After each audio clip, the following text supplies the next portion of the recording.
Además quedó Hans Salazar y luego empezamos. Ustedes tres, para que… Sí. 2, 3, 4, 5. Te esperas por… Buenos días, presidente. Buenos días, Hans Salazar de Noticiero en Redes. A propósito del tema de la salud, del pulso de la salud del día de hoy, yo quiero preguntar respecto a los temas de la salud mental. Es uno de los temas que se ha ido agravando a nivel mundial, incluso con el tema de la propia pandemia. Hay problemas de ello también en este sentido en varios de los servicios que se brindan por parte del gobierno. Sabemos que es una transición, ahora mismo se han planteado varios temas al respecto de esta transición, pero quisiera yo particularizar, especificar esto porque llamar la atención pues para saber cuáles son las estrategias al respecto y si en estas plazas también se están considerando también estos servicios para reforzar. El tema de la salud mental es tan grave que también va en aumento los suicidios, la falta de atención, la falta de medicamento, por ejemplo, en la atención psiquiátrica es prácticamente de discapacidad o de vida o muerte. Por ejemplo, aquí mismo en la Ciudad de México, en el IMSS, hay reclamos de que no se encuentra risperidona, sertralina, clozapina, carbonato de litio, la motrigina, mirtazapina, quetiapina, clonazepam, venlafaxina, decanoato de aloperidol. Entonces, es una serie de problemas al respecto, porque si un paciente, aunque sea atendido por parte de su especialista y dar seguimiento, si no hay estos medicamentos, definitivamente se está teniendo la mitad de atención y la mitad con este problema tan grave. De hecho, yo soy uno de los, yo me atiendo y yo comprendo perfectamente este problema, por eso también lo retomo, porque no solamente ha crecido eso, hay un porcentaje, y yo quisiera también preguntar al respecto, de cuál es la cantidad, por ejemplo, de presupuesto destinado particularmente a la salud mental en general de los servicios de salud. Esto es lo que yo quisiera preguntar, presidente, a propósito y aprovechando esto, para ver también la posibilidad de que se esté reforzando esta atención. Repito, es de vida o muerte y hay varios temas que yo no voy a mencionar aquí, se los puedo entregar precisamente al director del IMSS porque hay bastantes peticiones al respecto. La petición, por ejemplo, cuando se va a hospitalizar a alguien que lo necesita con este tipo de problemas, tenemos un caso, por ejemplo, que nos han reportado de Morelia, Michoacán, donde si no está hospitalizado, pero también necesita compañía a la persona y le dicen que no puede. Entonces, hay varias cosas que creo que deberían de flexibilizarse para que la atención de un paciente de este grado obviamente tenga una mucho mejor atención en este esquema, presidente. Sería mi primera pregunta. Sí. Con su permiso, señor presidente.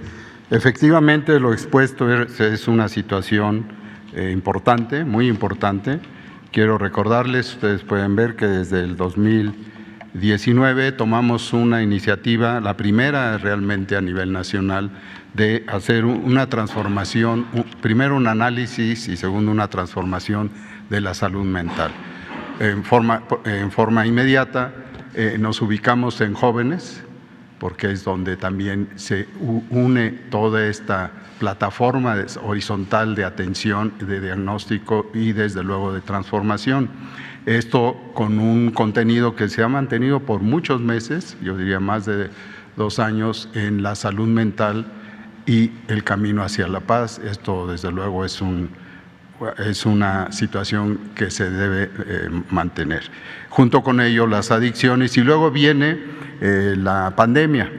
En eso estábamos, pero ya se habían tomado decisiones importantes de integración que, como otras áreas de salud del país, estaban en una desorganización o por no decir en un abandono.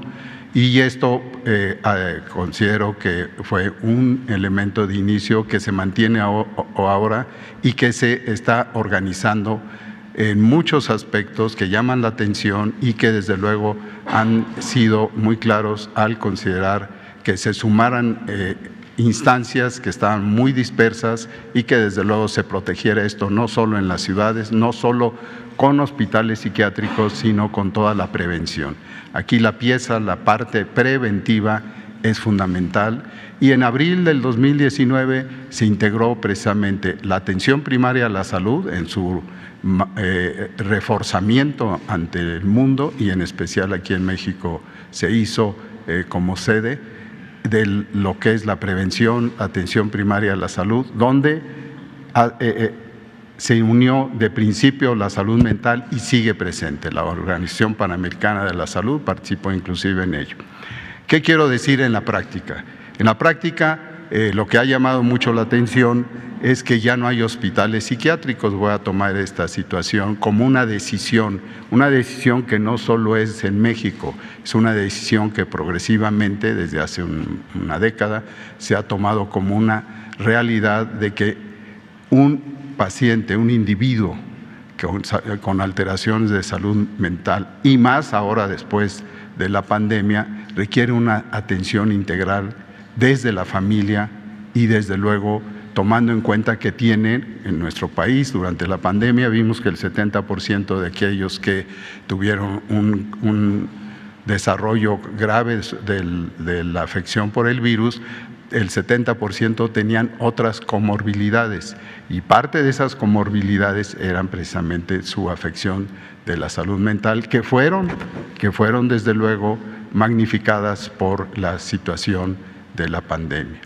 En otras áreas, esta reestructuración, además de dar la oportunidad de que en hospitales generales se tenga un espacio y que se está considerando en esto que se pregunta sobre la presencia y la solicitud de especialistas en la salud mental, tanto psicólogos, muy importante, como psiquiatras que se llaman y participan en cada una de estas nueva forma de ver el sistema de salud en general. En ese camino, desde luego, y tomo el apunte, los medicamentos han tenido una cierta dificultad para su adquisición por su producción y además por el uso indebido de estos. Ustedes saben una paradoja, el fentanilo. El fentanilo se usa como droga y desde luego tiene su ubicación en ciertas situaciones médicas ligadas a su uso en cirugías, en anestesias, etcétera. Entonces, en forma ya resumida, tenemos esta integración de las unidades en comunidades que se dan en una relación con las otras unidades en las redes de llamadas de la atención con hospitales que tienen un centro de atención de la salud mental y progresivamente esto se va a ir y ya estamos por cierto, los invito a conocer que el próximo fin de semana arranca Diálogos en Confianza del Canal 11, que es también una estrategia para ir informando a la población y en este caso va a ser sobre la salud mental y su interacción desde luego con la enfermedad viral que tenemos todavía que atender, el COVID-19. Lo del Seguro Social y relacionado con los medicamentos lo vemos hoy y les informamos. ¿Sí? Muchas gracias. Yo quisiera preguntar también en este sentido, de paso, el tema del Hospital General que se ha demolido en Zaragoza y que sigue pendiente ahí, si es que ya no se puede construir en ese lugar, porque muchas veces la población está preguntando al respecto, aprovechando también este tema de atención de salud pública, presidente. Sí, cuando se habla de salud pública, pues es todo, y desde luego que se incluye la salud mental y toda la infraestructura que se necesita, que se requiere. En este caso, si hace falta el hospital y si así lo deciden los especialistas, se va a construir. Lo mismo en el caso de los médicos, los medicamentos. Hemos insistido bastante que no se trata de un cuadro básico, sino de todos los medicamentos. Es un desafío importantísimo el garantizar el derecho a la salud. Nos vamos a dedicar durante el tiempo que falta del gobierno que represento a dejar un buen sistema de salud integral, completo y gratuito, que no sea indispensable el dinero, que la atención médica, los medicamentos, los estudios clínicos, prótesis, todo gratuito, sobre todo para la población sin seguridad social, que es la mitad de la población del país. Pero también estamos mejorando toda esta infraestructura de salud pensando en derechohabientes del seguro y del ISSSTE, que viven en poblaciones apartadas en donde no hay clínicas del seguro ni del ISSSTE, los maestros que trabajan en el medio rural con sus familiares, ¿dónde se atienden si las clínicas están en las ciudades? Y vamos a tener en todo el medio rural pues una red de hospitales, y pues pertenecen al ISSSTE, pero son ciudadanos, y de acuerdo al artículo 4 de la Constitución se debe de garantizar el derecho a la salud. Entonces, esa atención médica al maestro es la base de la atención a todos los habitantes del país. En eso estamos trabajando todos los días y nos reunimos 2 veces a la semana, todo el equipo del sector salud. ¿Cómo tratamos el tema de la pandemia? Que nos unimos todos, así ahora estamos construyendo, levantando el sistema de salud pública del país.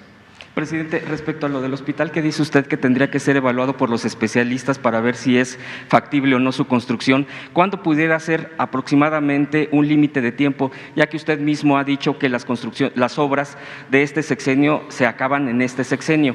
Entonces, por la consiguiente, hay mucho interés en esta zona de oriente, que es Iztapalapa, que es la parte de junto a Nezahualcóyotl, es una zona de mucha densidad. Entonces, quisiera saber, presidente, si pudiera plantearse algún mes, si fuera este mismo año, que se estuviera decidiendo esto de la construcción del hospital del IMSS. Sí, es un plan, se están haciendo los levantamientos, como aquí se explicó, y en las visitas que se hacen y en las reuniones de trabajo en los estados, ahí se define cuáles centros de salud hay que rehabilitar, terminar de construirlos porque dejaron muchos inconclusos, lo mismo en el caso de hospitales, y en el caso de la Ciudad de México, una vez que se tenga ya el levantamiento, ya se va a decidir sobre este hospital al que tú mencionas. Se está buscando pues que sea un proceso ordenado, ¿sí? Y espero que nos alcance el tiempo. Tenemos hasta diciembre del año próximo para montar la infraestructura. Claro, lo que queremos es que en el primer trimestre del año próximo ya tengamos 15 estados funcionando al 100%. Y en esos estados está incluido la Ciudad de México y seguramente si hace falta va a estar en construcción el hospital para concluirlo, para terminarlo. Estamos en eso. Ayer en la noche, en la tarde que tuvimos la reunión con la jefa de gobierno de la Ciudad de México, nos habló de una clínica de Coajimalpa, si se acuerdan, esa clínica que se destruyó con una explosión. Pues un hospital con una explosión, pues ya está prácticamente terminado y ya pasa al sistema de IMSS Bienestar para su equipamiento y ya para que empiece a operar. Pero estamos sobre eso. Presidente, muchas gracias. El siguiente punto que quiero preguntarle es a propósito del tema de la salud, pero también lo voy a ligar porque así está tal cual el problema de la privatización del servicio del agua. En Aguascalientes particularmente hay bastantes problemas respecto a enfermedades por agua sucia. Ahí se decidió en Aguascalientes, con el gobierno, los gobiernos locales, privatizar. Tiene aproximadamente 20 años esta privatización del agua. Veolia es la empresa, es una empresa de origen francés y ha causado bastantes problemas de salud en la gente por la ingesta de este tipo de agua sucia allá en Aguascalientes. Entonces, el servicio ha sido malo, hay una queja impresionante, pero el problema, y por eso lo estoy ligando con el tema de la salud, es que ha causado este tipo de estragos de enfermedades en la población. En Querétaro, ya particularmente también acaban de aprobar la privatización también de los servicios de salud. Eufemísticamente lo quieren tomar de otra manera, como aquí usted bien lo pone como ejemplo cuando se privatizan los servicios, y preguntarle también si esto de privatizar el agua, el servicio del agua, el suministro, drenaje, todo esto no choca con todo, porque es privatizar localmente, con lo que tiene que hacer con agua, porque si esto va encaminado a como está en Aguascalientes el problema, pues se va a generar ahora en Querétaro. Con agua, ¿en qué punto queda respecto a este sistema, a este esquema? Y por último, presidente, vienen las elecciones 5 de junio, el problema se ha ido agravando en algunos estados, en particular en el tema de la seguridad pública, que es lo que yo le quiero preguntar. ¿Está planeado algún esquema de atención por parte de la Guardia Nacional para poder estar garantizando la tranquilidad de las elecciones, ya que particularmente también en Aguascalientes ya hay violencia, ya hay agresión contra brigadistas, en este caso del partido Morena, del contrario a quien está gobernando en Aguascalientes, ya que hay que decirlo como es, se han ido ajustando, se han ido cerrando los números en las encuestas y esto ha generado que haya violencia contra brigadistas de Morena, incluso hay ya 2 hechos muy concretos.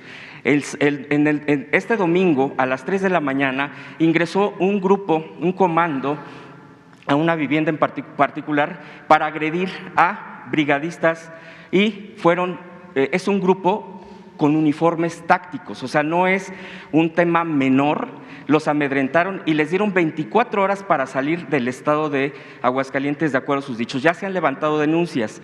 Esta madrugada volvió a haber este tipo de agresiones por parte ya de comandos especializados en generar este tipo de situación. En Tamaulipas hay ya denuncias, ya hay carpetas de investigación contra presidentes municipales, ya que en este caso el gobernador Cabeza de Vaca, bueno, pues es quien sigue gobernando, se tambalea el tema, digo, hay que decirlo como es, porque también en las encuestas no le están favoreciendo, y hay ya agresiones, ya hay bloqueos para que no lleguen líderes, ya incluso hay denuncia de atentado contra un líder regional, y así le puedo poner el ejemplo. Finalmente, en Hidalgo, el propio Humberto Moreira, un exgobernador, señala a su propio hermano y a su propia cuñada, que es la candidata, de que son los reyes del fraude. Entonces, el INE no está realmente en un esquema de situación de atención de este tipo de cosas y se puede desbordar. La pregunta concreta es en el tema de la seguridad. La gente, como dice usted, bueno, la gente le toca hacer lo que le corresponde en sus derechos político-electorales, en su activismo o no, en participar o no.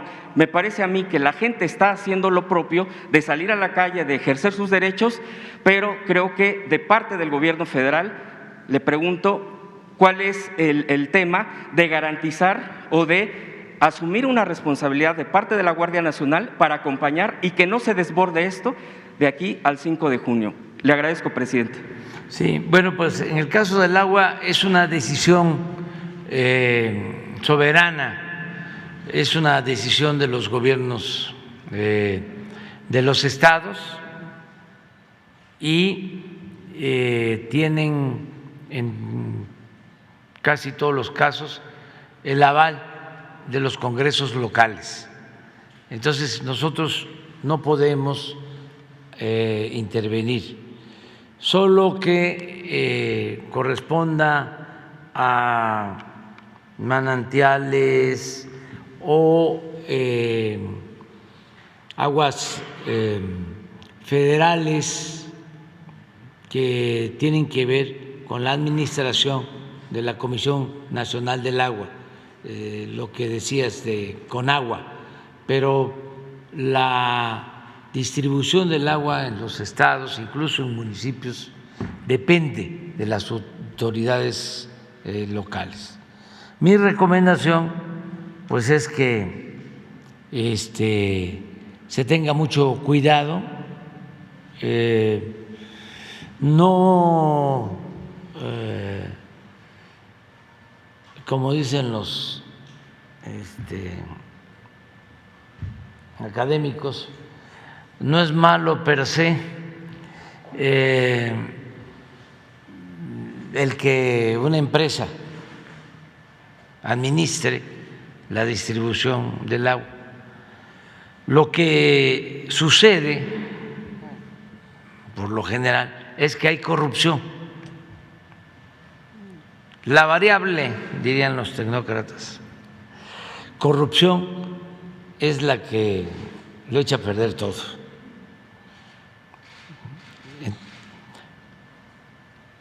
Si hay corrupción, funciona mal el servicio público, estando privatizado o en manos de las dependencias gubernamentales. Lo que hay que evitar es la corrupción. Hay muchas denuncias en el país por la privatización del agua, por los cobros indebidos, por la mala calidad del agua, porque fueron concesiones que se hicieron para hacer chanchullo, para obtener beneficios, para cobrar sobornos, moches. Entonces sí hay en distintas partes. Yo voy al país y hay denuncias de ciudadanos en este sentido. Pero depende también de las autoridades y de los acuerdos que se tomen. Tú, por ejemplo, me planteaste, no es un reproche, pero para que analicemos las cosas con objetividad y que podamos siempre ir al fondo. Yo considero que el principal problema de México es la corrupción. Antes no se hablaba de eso. Me siento de los precursores en poner este tema en la mesa del debate, porque ni en los discursos se hablaba de corrupción. Si ustedes hacen un análisis de los discursos de 50 años a la fecha, no van a encontrar la palabra corrupción, como si no existiera. Y en los medios de información lo mismo. En el Congreso, en las intervenciones de diputados, de senadores, no se hablaba de corrupción. Y era el principal problema de México. Nada ha dañado más a México que la deshonestidad de los gobernantes. Eso es lo que ha dado al traste con todo. Bueno, dicho esto, cuando se habla del modelo neoliberal, yo he llegado a sostener que si el modelo neoliberal se aplicara sin corrupción, no sería del todo malo. Es que se puede tratar del modelo económico más perfecto, pero con el agravante de la corrupción no sirve nada.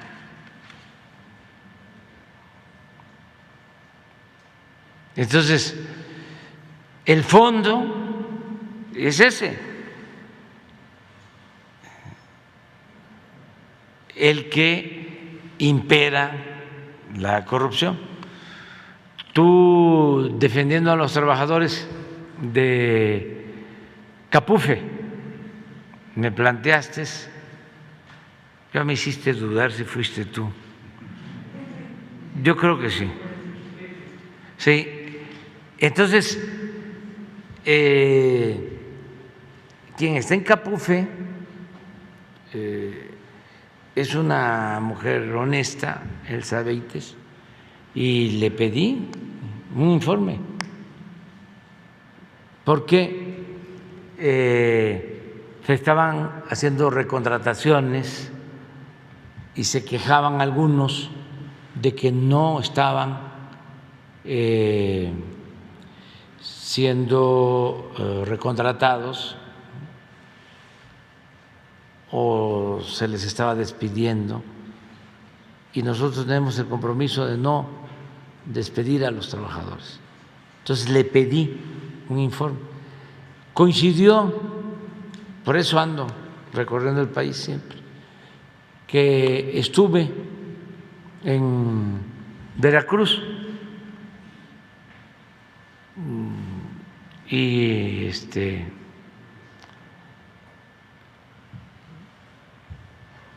me vine por carretera de Veracruz a la Ciudad de México, y en 2 casetas de Capufe, en Cuitláhuac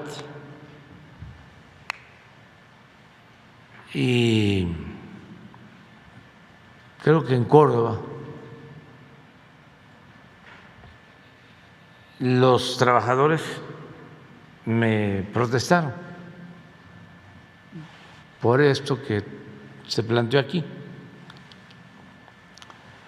O sea que era una demanda, pues, de los trabajadores. Esa es una demanda de los trabajadores. En Fortín, que fue la otra caseta. Y bien, en su derecho, ¿no?, de pedir justicia. Y volví a pedirle el informe a Elsa Reitz.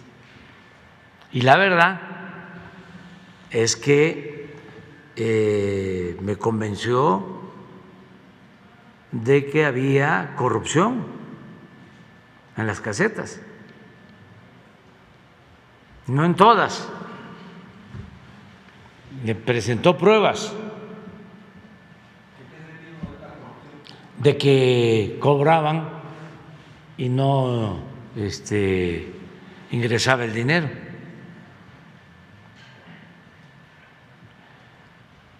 Y me demostró de que a partir de los cambios aumentó considerablemente el ingreso de Capuf. Entonces, eso no tiene que ver nada con los derechos de los trabajadores, que deben de protegerse, y no puede tratarse así a todos los trabajadores. Al contrario, siempre he dicho que la mayor riqueza de México es la honestidad de su pueblo. Pero la corrupción, en algunos casos, sí afecta. Sí, es,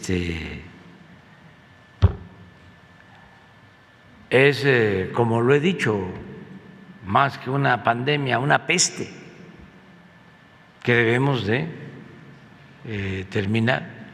Entonces, esto es una reflexión a partir de lo que sostiene sobre el agua.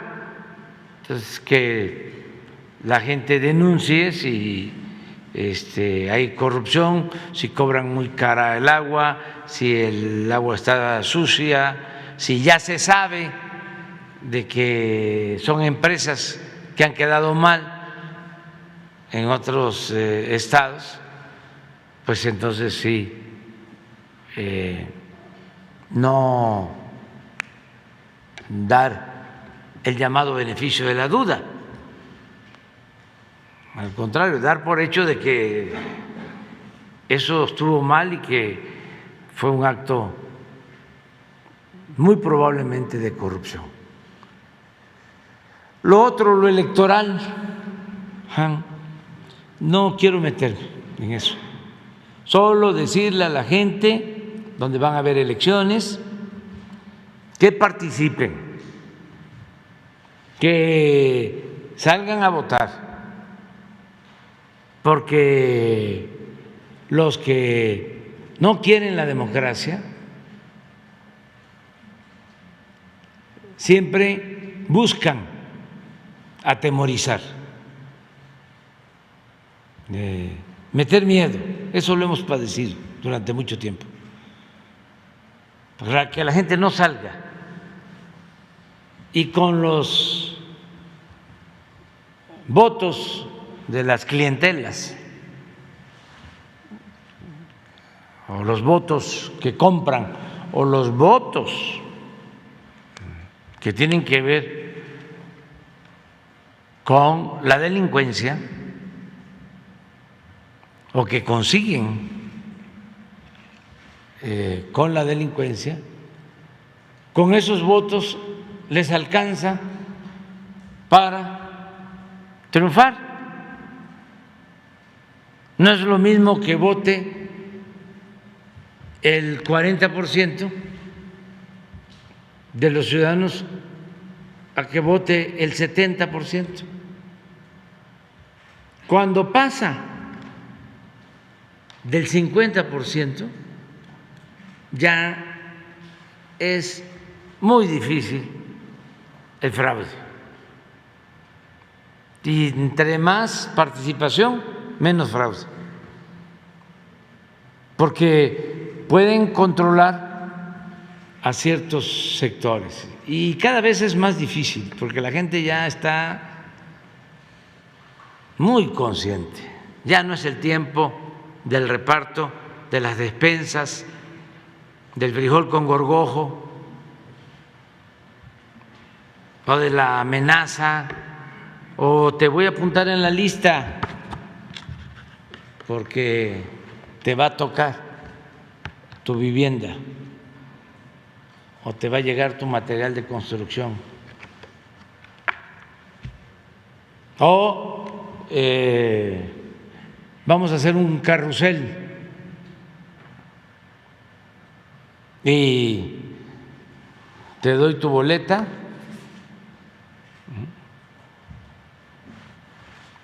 me vas allá y la pones, ya está marcada, la metes a la urna y me traes la que te dan en blanco y te pago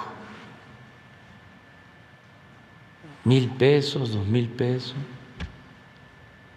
Había cosas increíbles donde en los pueblos más pobres mataban una res que había carne el día de la elección.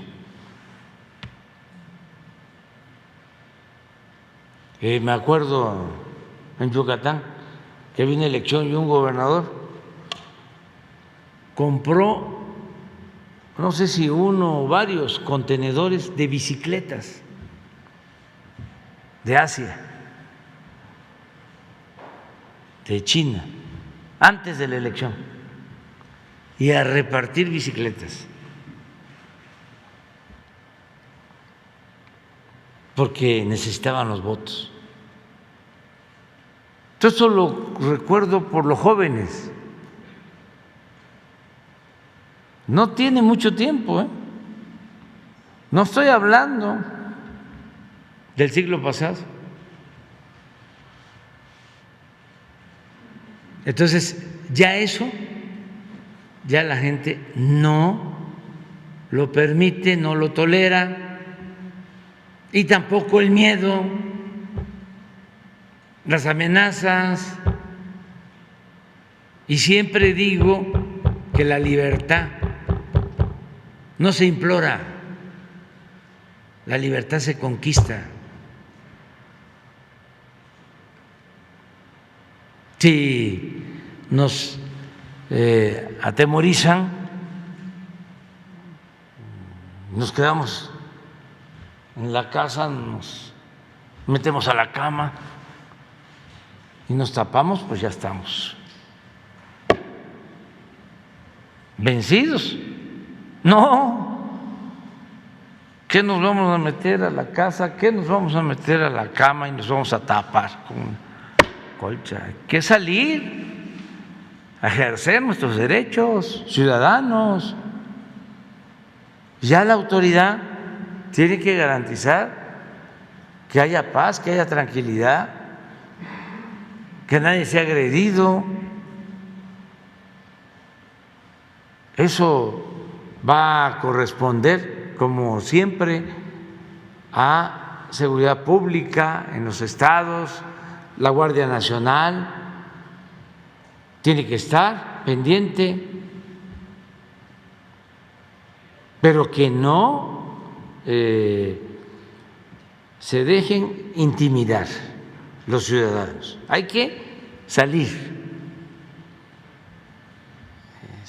hay que participar, porque quien infunde miedo le tiene miedo al pueblo, no quiere que la gente participe, le conviene la abstención.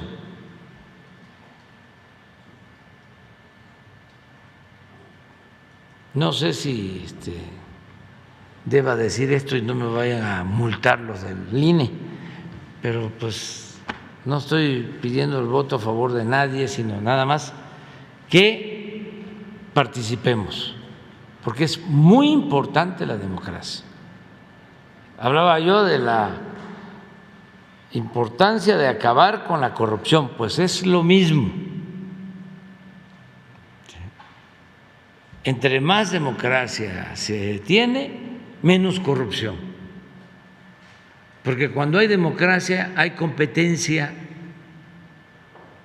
Nadie en ningún nivel de la escala se siente absoluto, todopoderoso, porque es el pueblo el que decide. Y el arma más importante del pueblo en una democracia, en el caso de México, es la credencial del elector. Entonces, hay que participar.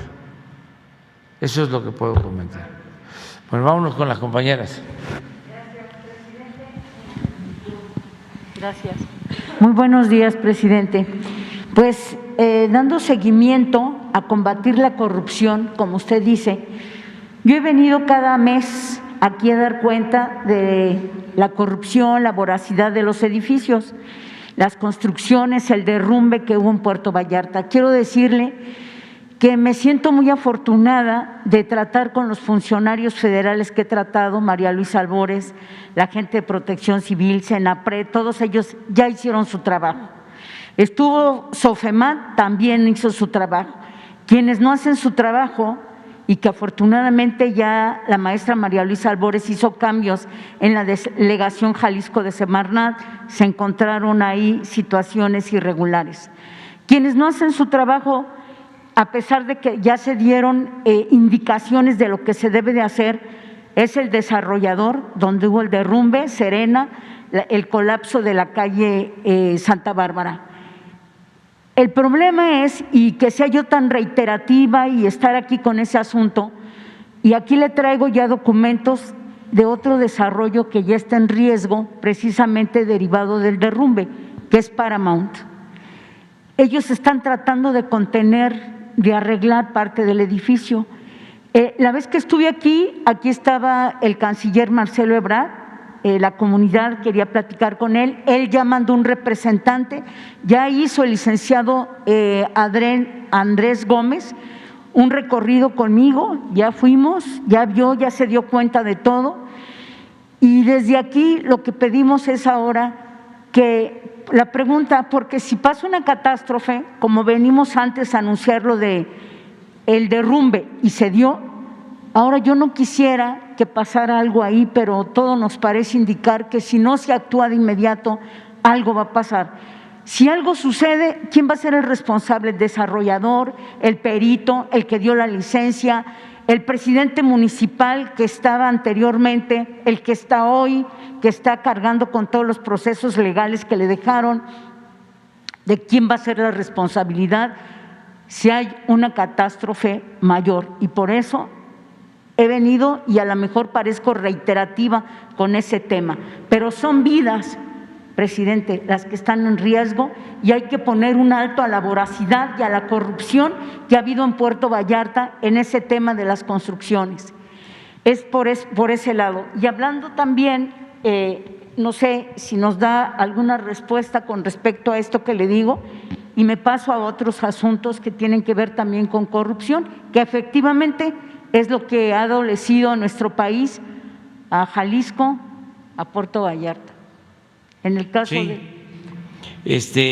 hoy me presentó Laura Velasco un informe sobre lo de Vallarta, hoy en la mañana, sí, en la reunión de seguridad, y van a estar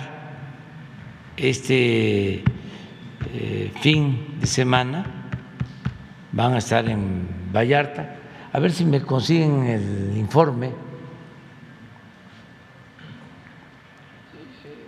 de Laura.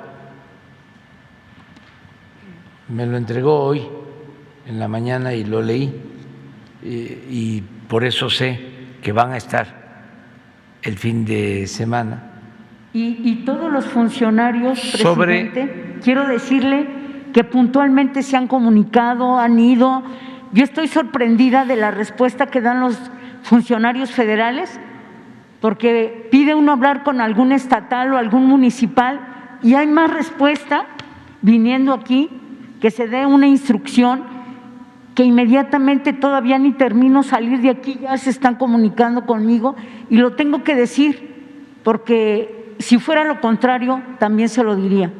Así de que han estado muy bien y necesitamos ahora que el mamut que tenemos en Jalisco, en Vallarta, camine y empecemos a solucionar estas cosas y sobre todo esta en particular. Mientras le tienen el dictamen o la nota técnica. Me lo dieron hoy en la mañana. Sí, no es un oficio. Ese es. Es esto, pero me lo dio como un oficio, como un informe de hoy. Pero bueno, es esto. Así es. Sí. Entonces sí van a estar, no sé si ahí lo dicen. Mire, usted no sé si alcanza a ver en la primera fotografía, hasta arriba ya se alcanza a ver un edificio.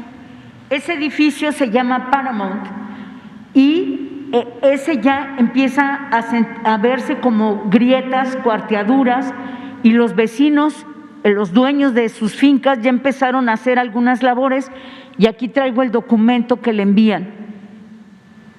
El desarrollador no ha hecho nada, las labores que le dijeron que tenían que hacer no se hicieron, el municipio entró una administración, salió la otra, la causante de dar tantas licencias de construcción, llámese Arturo Dávalos Peña, más de 155 licencias de construcción, y eso me trae aquí, presidente. En la segunda foto ya ve usted más edificios arriba, Paramount y otro. Eso, hasta ahí ya llegó la afectación.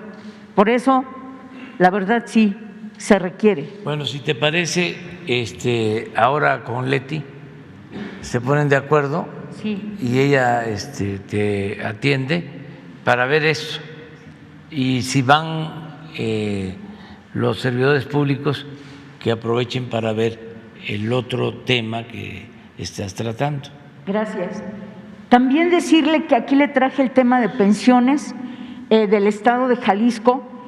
Con las aportaciones de los trabajadores para su pensión y jubilación en Jalisco, se dispusieron 603 millones de pesos, en los cuales se adquirieron certificados bursátiles en una empresa denominada Abengoa, que lleva 3 años en proceso de quiebra financiera y que acumulaba una larga lista de incumplimientos y dificultades económicas, de forma tal que tan solo en 14 días que Abengoa se declara en quiebra, se realizó esta riesgosa inversión a sugerencia del Comité de Inversiones del IPEJAL. Hoy es inversión de 603 millones de pesos en bonos de deuda de una empresa española, se transformaron en 3 pesos con 98 centavos, presidente. El quebranto financiero del Fondo de las Pensiones de Jalisco va a ocasionar un enorme problema social para los siguientes años.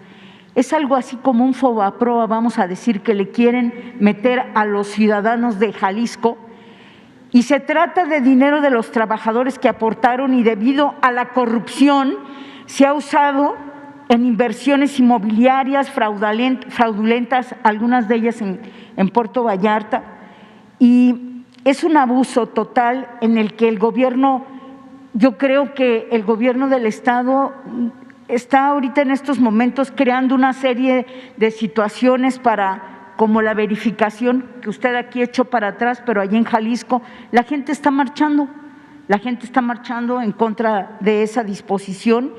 Y bueno, con este asunto del IPEJAL, ¿en qué pudiera el gobierno federal intervenir para evitar y dejar sin derecho a la pensión a trabajadores que han dado sus mejores años de trabajo?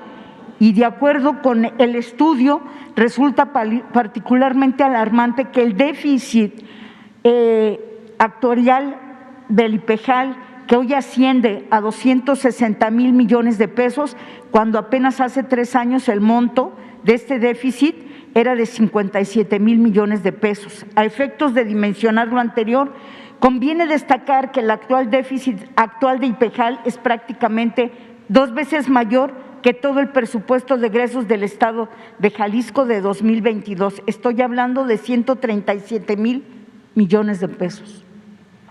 Algo va a pasar en Jalisco y los trabajadores, la gente que he traído al tema, me pide que por favor lo reitere, presidente. Está bien, vamos a tratarlo.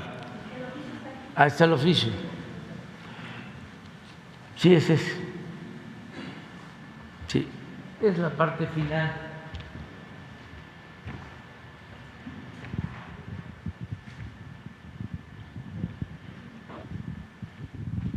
Ya, este es el seguimiento, todo lo que tú ya conoces. ¿Sí? Y este es el acuerdo. Se designó personal técnico para que el próximo lunes 30 de mayo se realice un recorrido de campo con especialistas de Senapred y el martes 31 se instalará un grupo de trabajo conformado por autoridades de los 3 órdenes del gobierno, entre ellos la Secretaría de Medio Ambiente, la Procuraduría Federal de Protección al Ambiente, la Secretaría de Relaciones Exteriores, Presidencia Municipal, Protección Civil de Vallarta, Gobierno del Estado de Jalisco y la Coordinación Nacional de Protección Civil. Eso es lo que me informa la Coordinadora de Protección Civil. Muy bien. Entonces van a estar allá, entonces, Vallarta. Allá los veo. Lunes y martes. Presidente, queda pendiente lo de pensiones y finalmente sí. Ya para concluir. A ver, en el caso de pensiones es solicitar respetuosamente, ¿no? Porque es un asunto estatal, pues un informe, ¿sí? Al gobierno del Estado.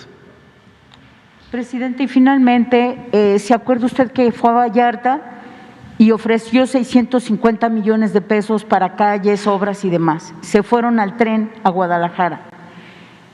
¿Se va a reiterar ese dinero a Puerto Vallarta, esos 650 millones? Hay una parte que ya se ejerció en obras de desarrollo urbano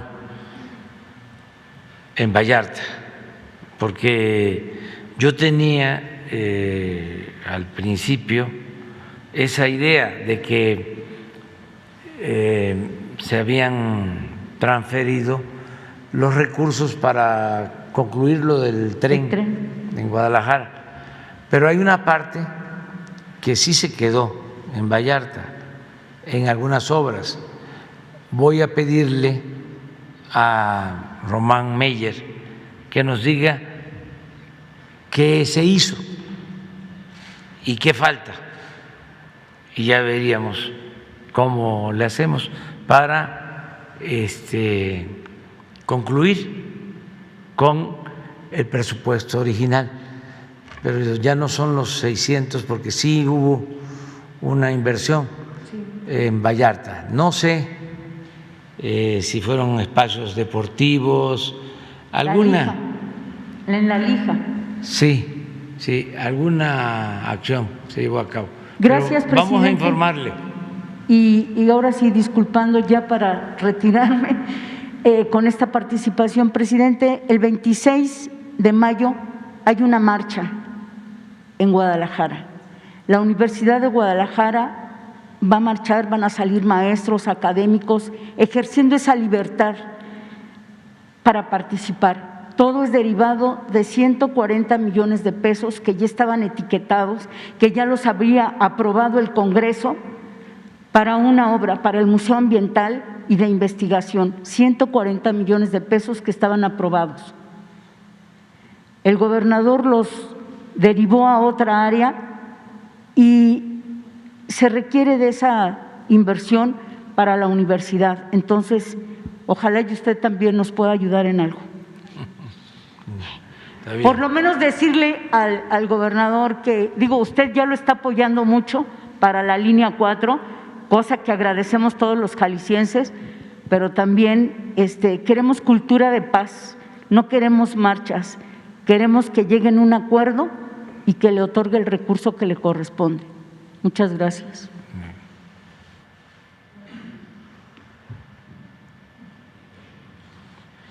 Buenos días, gracias señor presidente. Buenos días, Liliana Noble de Pulso Saludable.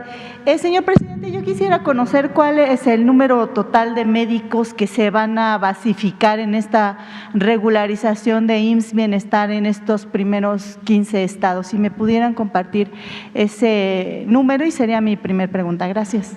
Sí. Muchas gracias, señor presidente. Sí, como se comentó, la Jornada Nacional de Reclutamiento de Médicos Especialistas abarca todas las instituciones, aquellas que se dedican a las personas con seguridad social, pero también y quizá principalmente para los estados que atienden desde sus sistemas de salud a quienes no cuentan con seguridad social.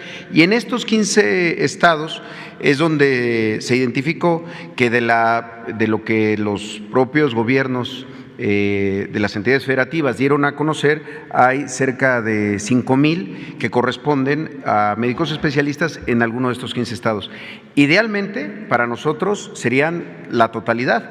¿De qué depende? Justamente de que a partir de hoy los médicos, las médicas, puedan ingresar a la convocatoria, revisar en qué localidades, en qué unidades hay plazas disponibles de lo que ellos estudiaron y de donde tienen su cédula profesional, y a partir de eso empiecen a hacer sus postulaciones. La intención es que se contrate a todos, porque hay recursos disponibles para estas contrataciones.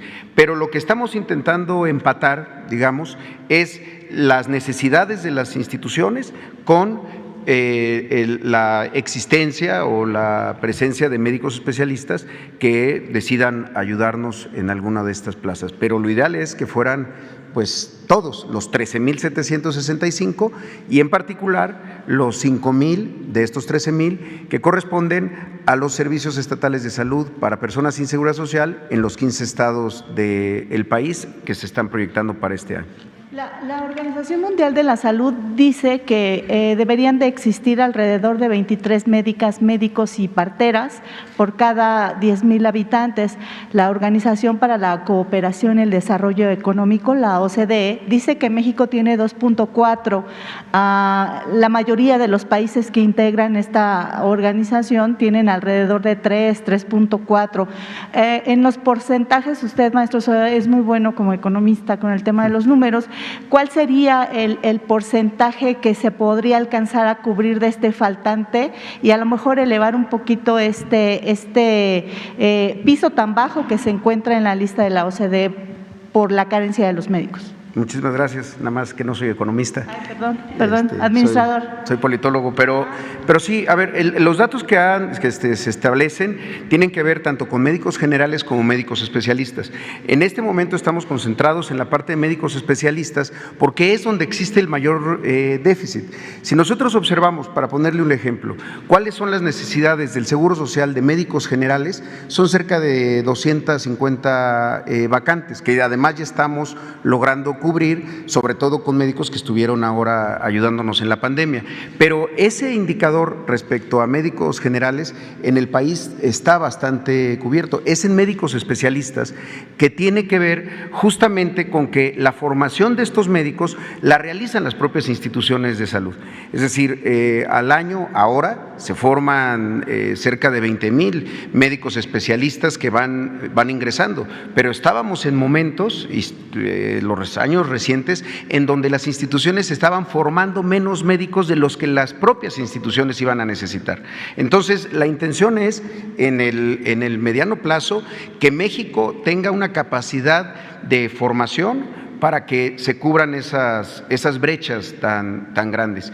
Sin embargo, en este momento lo que creemos es que con esta cobertura de las 13,675 vacantes, podríamos llegar a estar cercano a estos indicadores que plantea la propia Organización Mundial de la Salud. Sin embargo, hay que insistir, esto es producto de muchos años en donde se dejó de formar, no porque no hubiera la intención de médicos generales que quisieran hacer la especialidad, había muchos, todos los años, cerca de 50,000 personas presentaban el examen nacional de residencias médicas, que es el paso para pasar de ser médico general a hacer la especialidad de alguna de las especialidades, pero se cerraba la puerta a la gran mayoría de ellas, es decir, cerca del 10% eran los que lograban ingresar y muchas veces había médicos que habían sacado muy buenos puntajes, pero que no se abrían las plazas,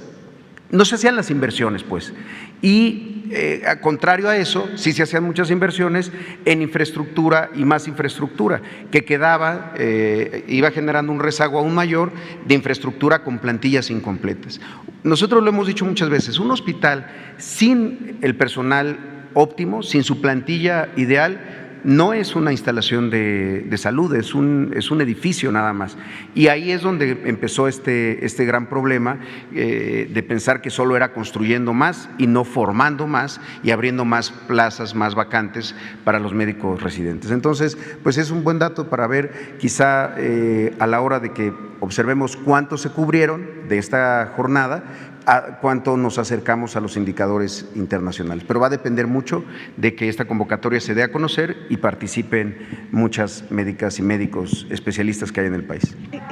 ¿La basificación es permanente? ¿Cómo se les va a garantizar esta permanencia? Porque hay médicas y médicos, enfermeras que consideran que pudiera ser solamente por un periodo pequeño. ¿Cómo va a ser? No, eso? aquí el planteamiento es, y ya de cada institución se están revisando todas las bolsas de trabajo y demás que están incluidas, pero todas estas más de 13,000 plazas tienen asociado un número de esa plaza, es decir, tienen recursos asignados a esas vacantes, pues. Entonces, la contratación es ya para una base de carácter permanente. Si alguien de los médicos internistas que tanta falta nos hacen en todas las instituciones, el 11 de junio firma su contrato, pues en ese momento ya estará basificado. No es para coberturar plazas eventuales, no, son plazas que tienen recursos, que tienen presupuesto y que muchas veces pues se habían quedado desiertas, vacantes. Gracias.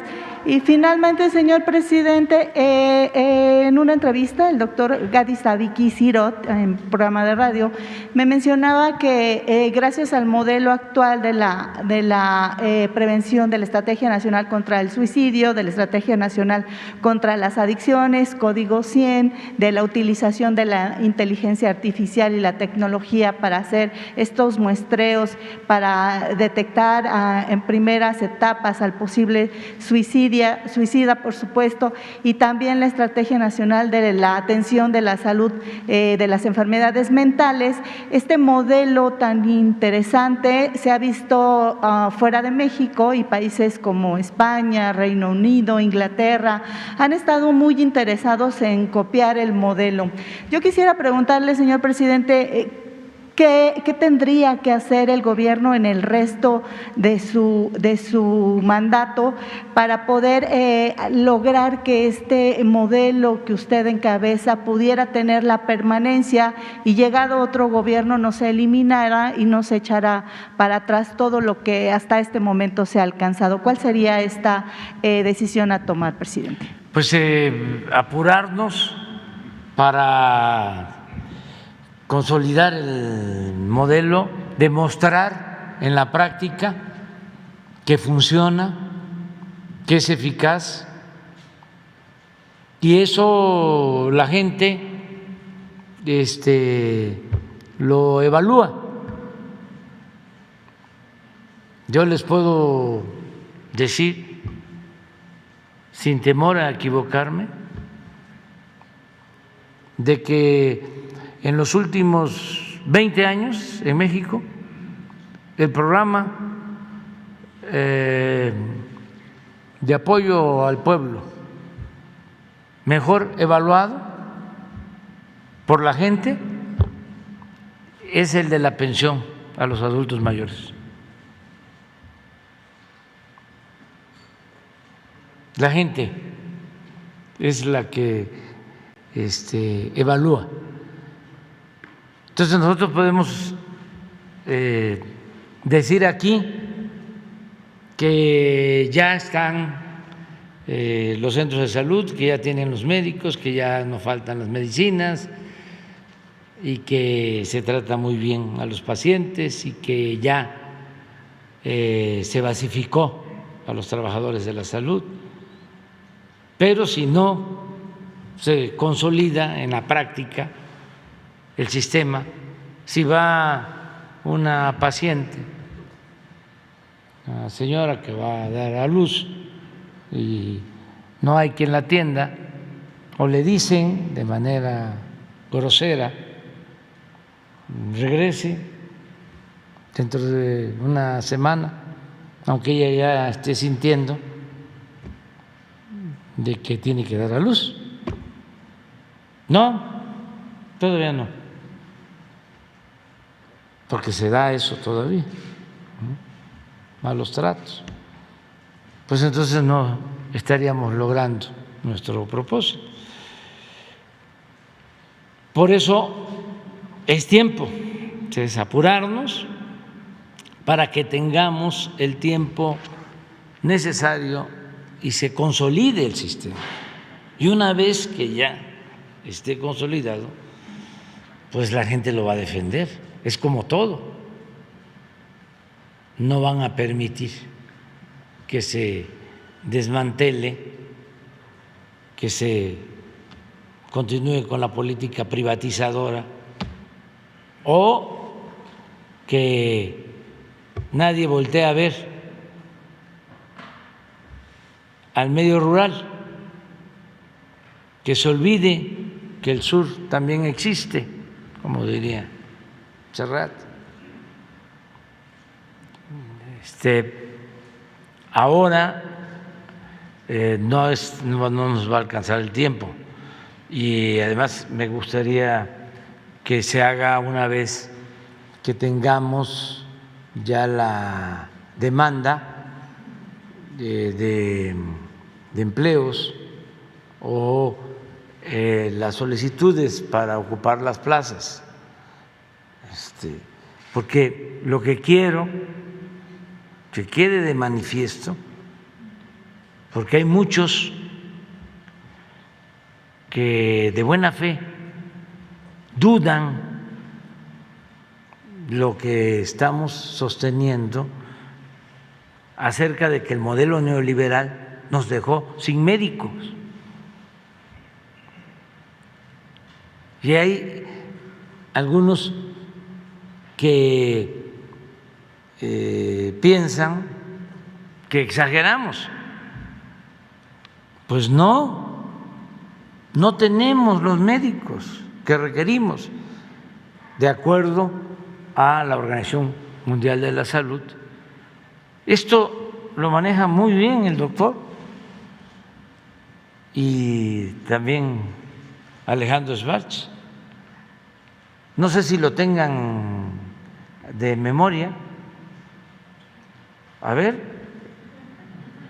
o sea, para explicar y al final aquí lo vamos a poder constatar porque vamos a ver cuántas plazas se ocuparon. Una de las cosas que les estoy planteando es que se haga un exhorto a los especialistas jóvenes.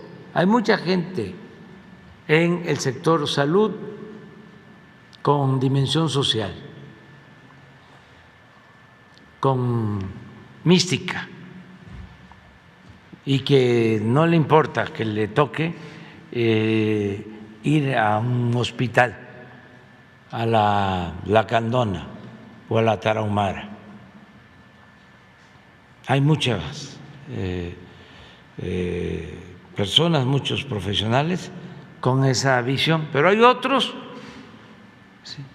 Porque fue muy enajenante todo este periodo neoliberal. Hay otros que piensan que su mundo es el de la esfera en que se desenvolvieron. y que no existe el resto del país. Bueno, un diputado estaba planteando que desapareciera Oaxaca y Chiapas y Guerrero y que nos iba a ir mejor. ¿Cómo es eso? Entonces, por eso también es muy bueno el debate sobre lo de la contratación de los médicos de Cuba. Sí, sí, pero primero, porque así se planteó, vamos a llenar con los médicos mexicanos hasta donde se pueda. Como sabemos que no vamos a tener, desgraciadamente, todos los especialistas que requerimos, sobre todo en la montaña de Guerrero, porque ya lo sabemos,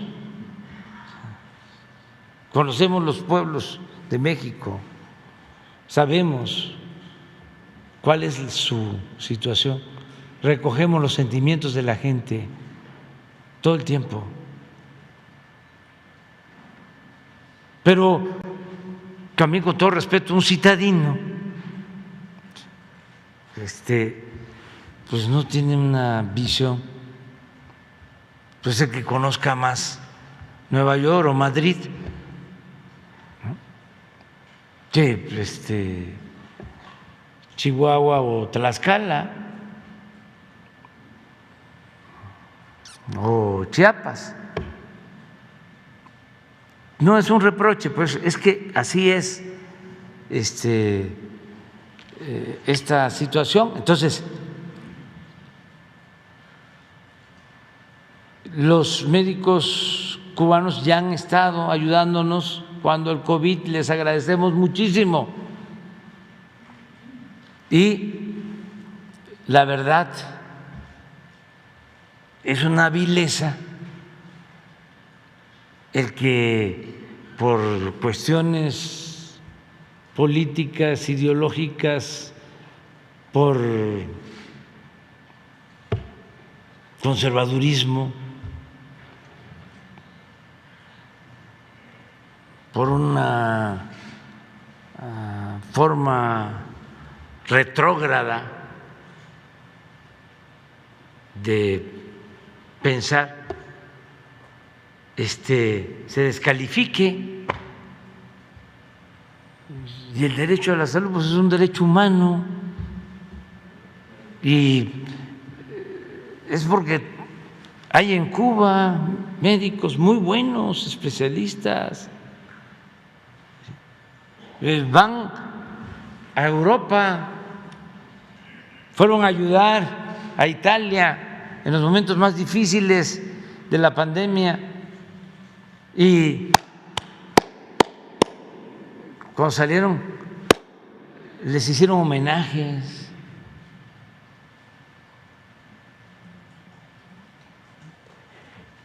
Y si hay médicos de Estados Unidos con esas características, los contratamos. Y si los hay en Francia, necesitamos que en todos los pueblos haya médicos donde se necesite. Hay otra cosa que parte el alma y que tiene que ver con el plan de salud, lo del diálisis. ¿Cómo tienen que trasladarse tanto tiempo quienes tienen este problema? No hay. Entonces, es un desafío y vamos a tratarlo. Pero eso no fue el tiempo. ¿Podrían hacer un resumen del... A ver.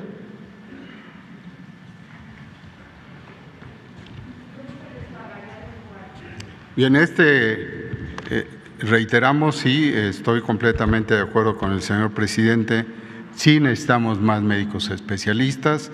En números aunque pues estos son sólidos. Estamos hablando de 200,000 médicos que con la pandemia inclusive fueron requeridos más, y después de esta situación los 200,000 médicos se ubicaban en 2/3 partes de necesidad de médicos especialistas y 1/3 parte de médicos generales. No hemos tocado estos alrededor 70,000 médicos generales, cuál es su necesidad. Lo estamos sacando y va a ser relativamente más fácil que los especialistas. Les quiero señalar que de los especialistas, si diéramos un seguimiento de las oportunidades y haber duplicado en el primer año hace 2 años, el número de oportunidades para tener médicos especialistas, y al siguiente año, que es este que acabamos de iniciar médicamente, están otros 20,000, 40,000. Con eso tenemos que esperar y sucesivamente el que cumplan en promedio 3 años de especialidad o 2 en algún caso. Todos estos números nos llevan a que al término de esta gestión tengamos cubierta mayoritariamente en la práctica a estas deficiencias. Y analizándolo desde luego en la última cifra que nos ofrece el Consejo de Especialidades, esto desde luego nos llevó a que tenemos 135,046 médicos certificados, es decir, regularizados.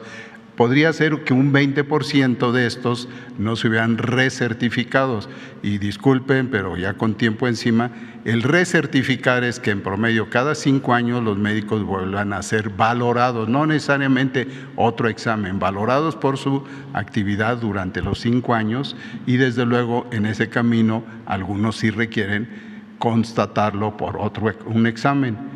Y un 20% podrían agregarse a estas 135,000 especialistas. Sumando, dejando tan solo esos 135,000 especialistas, pues están por abajo de los 230 médicos por cada 100,000 habitantes en cualquier país, como se evalúa por la mayor instancia de la Organización Mundial de la Salud, un poco diferente a la OCDE, que inclusive maneja algunos números superiores. Y sin embargo, México tiene 107 especialistas. Le sumamos un 20% tal vez de que no están registrados y tendríamos pues 120 y tantos. Entonces se aleja todavía de lo que tenemos por necesidad. Y termino señalando, los médicos generales, por ejemplo, en otros países, y no es comparativo más que de número, como Francia y como Inglaterra, son diferentes las necesidades. En Inglaterra, 2/3 partes de su salud la resuelven los médicos generales. Y en Francia es diferente, pero ambos tienen especialistas, y los médicos generales cada vez tienen que ser, termino con ello, más valorados, mejor preparados, y para eso vienen, abro otro paréntesis, las escuelas de salud que tiene Benito Juárez con la doctora Raquel Sosa en puerta, y que lo vamos también a cumplir en su evolución, en su evaluación, pero van a tardar 6 años en tener todos estos números de médicos. Entonces, estamos en ese camino y desde luego sustentamos que sí hay necesidad de esos médicos, y lo tenemos. Un ejemplo nada más de final, ya me estoy cargando mucho en tiempo, veo aquí que hay muchos pendientes. Tenemos que enfrentar con atención a los que lo han sentido, sufrido y expuesto al tema de los niños con leucemia, ¿sí? Nosotros tenemos un déficit de médicos especialistas en cancerología, oncología pediátrica, y está demostrado en todos lados que el éxito mayor de tratamiento de estos pacientes es con esos especialistas. No quiere decir que un oncólogo adulto no lo tenga, pero es todavía más fina la necesidad de esto. Y termino diciendo que es un ejemplo que se tienen en muchas de las especialidades que hoy lo vemos. Medicina interna es una medicina integral que resuelve 3, 4 o más enfermedades en una sola consulta, porque así son las enfermedades. El diabético, por ejemplo, no es solo diabético, tiene otros problemas y tiene otras necesidades integrales, y no dividir la atención en búscate ahora este paciente, al otro, sino centrarlo en un camino de lo menos posible, de lo más posible darle esa oportunidad a los pacientes. Y este es el panorama general. Muchas gracias. Están en 0.7%, considerando que es 1.2.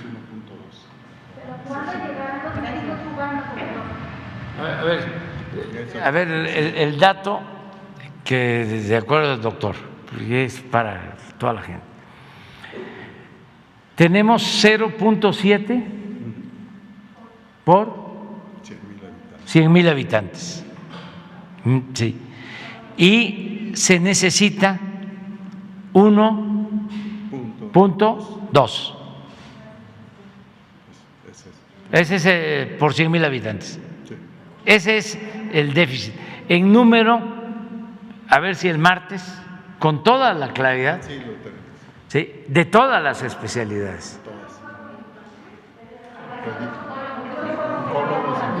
Oncólogos, pediatras.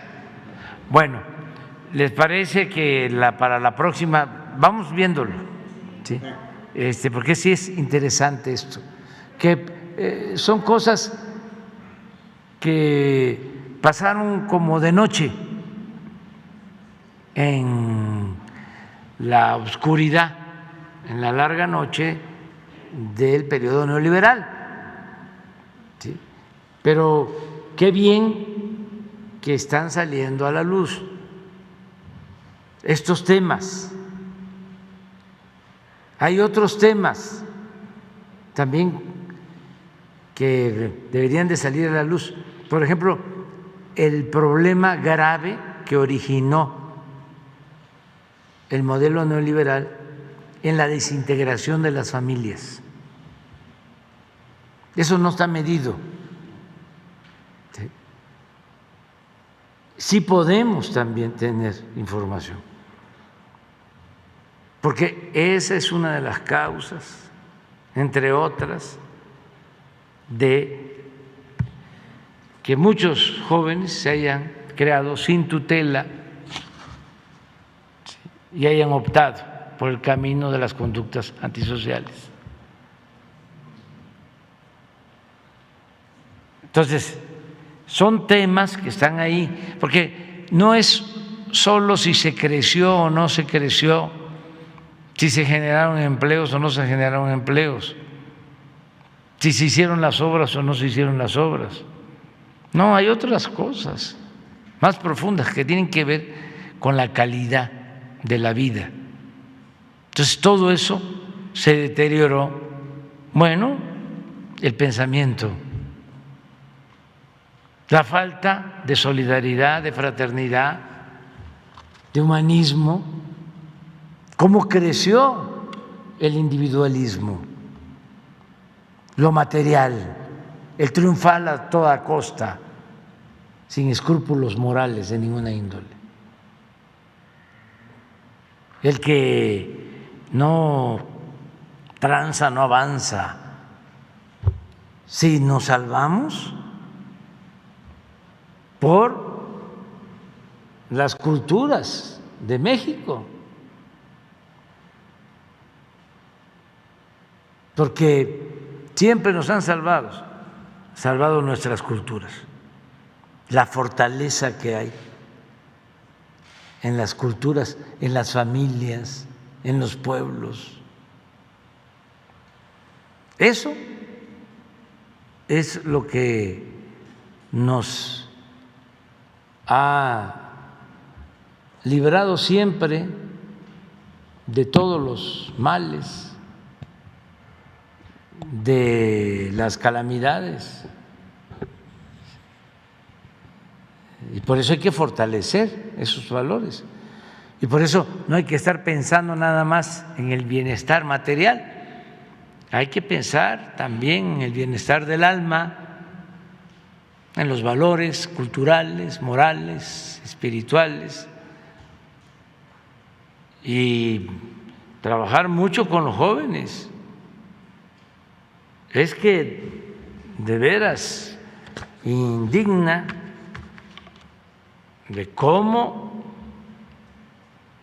se fue fomentando un modelo de vida en donde lo material se elevó a rango supremo. Y en el caso de los jóvenes, los lujos baratos, las marcas, los ídolos de muchos jóvenes,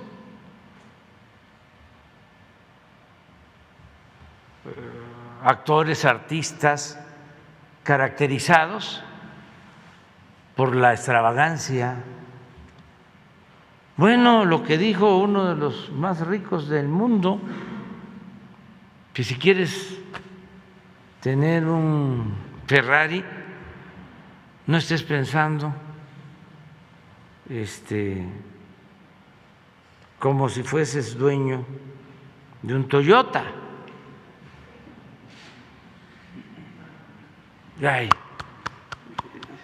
Hay hasta, así como habían los cursos antes de superación personal, así hay ahora ya cursos, cómo ser exitoso, siguiendo a ese que dijo esa barbaridad, con todo respeto. Entonces, hay que fortalecer valores y no es nada nuevo. Desde los griegos se sabe qué es lo que hace feliz verdaderamente al ser humano. Aquí, en nuestro país, Alfonso Reyes hizo una cartilla moral, ya nosotros la hemos difundido. Hace poco un grupo también de periodistas, intelectuales, filósofos hicieron también un planteamiento. Eso hay que difundirlo. Esto que estamos viendo, que desde luego tenemos que ser muy respetuosos, ¿no?, de cada quien, pero el sentido de la belleza, ¿dónde está la belleza? ¿Sí? ¿En lo externo? ¿Sí? ¿O adentro, en el corazón, en los sentimientos? Pero bueno, tenemos bastante trabajo entre todos, el combate al racismo, el combate a la discriminación, el respetar el derecho a disentir. Todo eso es para lograr una sociedad mejor. Ya termino. Miren.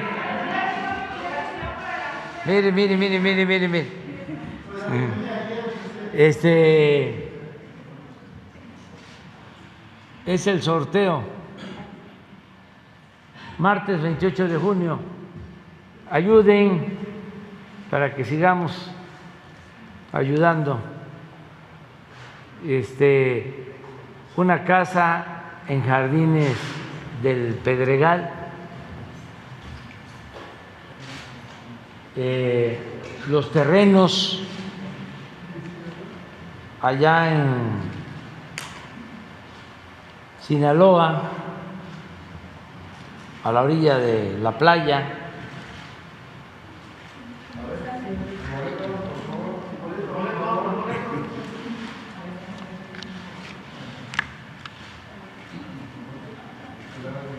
A ver, pon los premios porque Sí, en Playa Espíritu. Es un paraíso.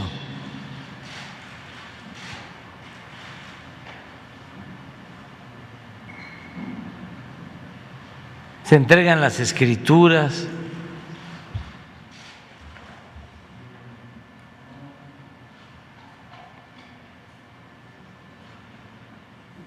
$200.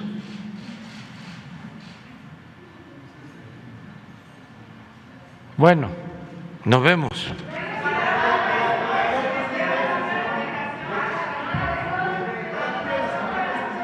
Ah, la cumbre. Sí, mañana, o pasado, hablamos